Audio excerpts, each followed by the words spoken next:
కోడి కత్తి scene drama మీరే చూశారు. ఎంత దుర్మార్గం అంటే 5 ఏళ్ల నుంచి ఎక్కడున్నాడు? జైల్లోనే ఉన్నాడు.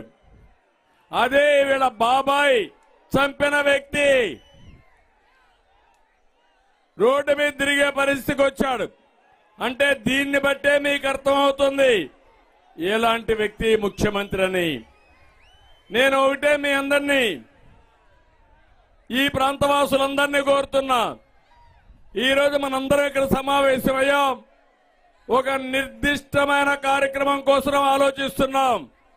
నిన్ననే ముఖ్యమంత్రి గారు విశాఖపట్నంలో ఈ జగన్మోహన్ రెడ్డి సిద్ధం పెట్టాడు. మీ పార్టీని ఓడించడానికి ఇక్కడ ప్రజానీకం సిద్ధంగా ఉన్నారు.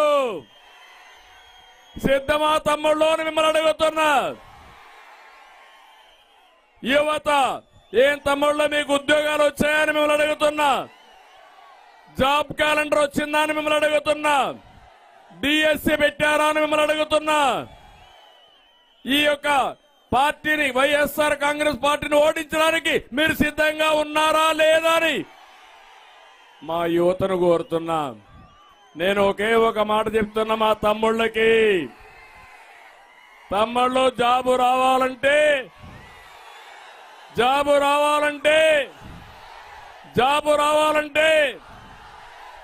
సిద్ధమా మీరు అడుగుతున్నా. సంవత్సరానికి 4 లక్షల ఉద్యోగాలు, యువగళం కింద 20 లక్షల ఉద్యోగాలు ఇప్పించే బాధ్యత నాది. డిఎస్సి పెడతాం, జాబ్ క్యాలెండర్ ఇస్తాం, ప్రతి ఒక్క తమ్ముడికి ఉద్యోగాలు కల్పిస్తాను. అదే కాదు, ఇంకో పక్క మీరు ఇంట్లో కూర్చొని వర్క్ ఫ్రం హోమ్, హైదరాబాద్కు వలస అవసరంలా, బెంగళూరుకు అవసరంలా, మీ ఊర్లో కూర్చొని ప్రపంచం మొత్తం పనిచేసే విధానానికి నేను శ్రీకారం చుడతానని చెప్పి నేను మీకు తెలియజేస్తున్నా. ఒకవేళ ఇంట్లో వస్తువులు సరిగా లేకపోతే వర్క్ స్టేషన్లు క్రియేట్ చేస్తాం.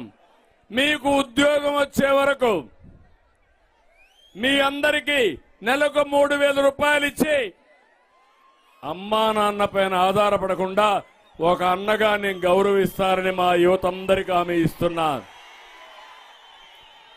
నేను ఒకటే మిమ్మల్ని కోరుతున్నా, 73 రోజులుంది ఇంకా ఈ రోజు నుంచి. ఎక్కడ చూసినా యువత వీరోచితంగా ముందుకు వస్తున్నారు. ఇదే సీన్ కనపడుస్తుంది నాకు ఎక్కడికి పోయినా యువత. 72 రోజులు సైకిల్ ఎక్కండి. ఎక్కడికక్కడ తెలుగుదేశం జనసేన జెండాలు పట్టుకోండి. ఇంటింటికి వెళ్ళండి. తెలుగుదేశం జనసేన ప్రభుత్వం యొక్క ఆవశ్యకత చెప్పండి. 73 రోజులు మీరు పనిచేయండి. మీ భవిష్యత్తు బంగారు భవిష్యత్తు చేసే బాధ్యత నాదని మరొక్కసారి యువతను కోరుతున్నా. తమిళలో ఒక్క విషయం గుర్తుపెట్టుకోండి, నేను ఆ రోజు హైదరాబాదుకు చేసినటువంటి అభివృద్ధి ఈ రోజు కూడా బ్రహ్మాండంగా ముందుకు పోతా ఉంది. ఆ రోజు నేను ఇచ్చిన ఐటీకి ప్రాధాన్యత ఈరోజు తెలుగువారు ప్రపంచం అంతా రాణించే పరిస్థితికి వచ్చారు. మళ్ళీ నా ఆశ నా యువత పైన. మిమ్మల్ని ప్రపంచానికి అనుసంధానం చేస్తాను. మీ భవిష్యత్తు బంగారు భవిష్యత్తు చేసే బాధ్యత తెలుగుదేశం పార్టీదని మరొక్కసారి మీ అందరికీ హామీ ఇస్తున్నా. అదే సమయంలో ఇక్కడ మిమ్మల్ని చూస్తే జగన్మోహన్ రెడ్డి బిల్డప్ బాబాయ్, పెద్ద బిల్డప్ ఇస్తాడు. ఏమీ తెలియదు ఇతనికి. మొన్నే ఇండియా టుడే ఇంటర్వ్యూ చేశారు, చూసారా మీరంతా? 4,50,00,000 రూపాయలు ఖర్చు పెట్టాడు, ఇంటర్వ్యూ పెట్టించుకున్నాడు. అంతవరకు బాగానే ఉంది. చివరి నిమిషంలో క్వశ్చన్ పేపర్ మారిపోయింది. క్వశ్చన్ పేపర్ మారిపోయింది కాబట్టి ఆన్సర్ చేయలేకపోయాడు ముద్దబ్బాయి. అక్కడి నుంచి చూస్తే ఆయన అడిగిన క్వశ్చన్ చూస్తే బీకామ్ అంటే కూడా చెప్పలేని పరిస్థితిలో ఇతను వచ్చాడు. ఏం తమ్ముడు, బీకామ్ అంటే మీరు చెప్పగలుగుతారా లేదా? మన ముద్దబ్బాయి ఎక్కడ చదివాడో నాకు తెలియదు కానీ బీకామ్ అంటే కూడా నీళ్లు నమిలే పరిస్థితికి వచ్చాడంటే అది ఈయన తెలివితేటలు. అలాంటి ముఖ్యమంత్రి వచ్చి బిల్డప్ మాత్రం సబ్జెక్ట్ చాలా వీక్, బిల్డప్ మాత్రం చాలా పీక్, సబ్జెక్ట్ ఏమీ ఉండదు. అది ఈయన పరిస్థితి అని చెప్పి కూడా నేను మీకు తెలియజేస్తున్నా. మన నియోజకవర్గంలో నంద్యాలలో ముస్లిం సోదరమణులు ఎక్కువగా ఉన్నారు.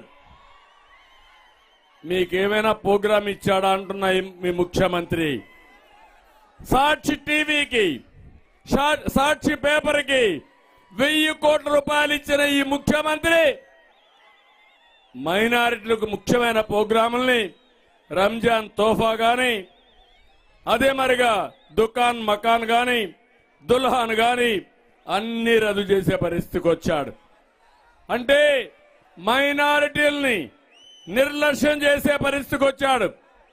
ఈయన కావాలని కొంతమందిని సలహాదారులు పెట్టుకున్నాడు. వాళ్లకు 100 కోట్ల రూపాయలు ఖర్చు పెడుతున్నాడు.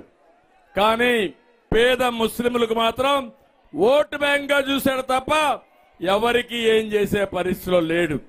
నిన్నే మీరు చూశారు నంద్యాలలో అబ్దుల్ సలాం వేధించి ఆ వేధింపులు భరించలేక ఆయన కుటుంబం ఆత్మహత్య చేసుకున్నారు, బలవంతంగా చనిపోయారు. రైల్వే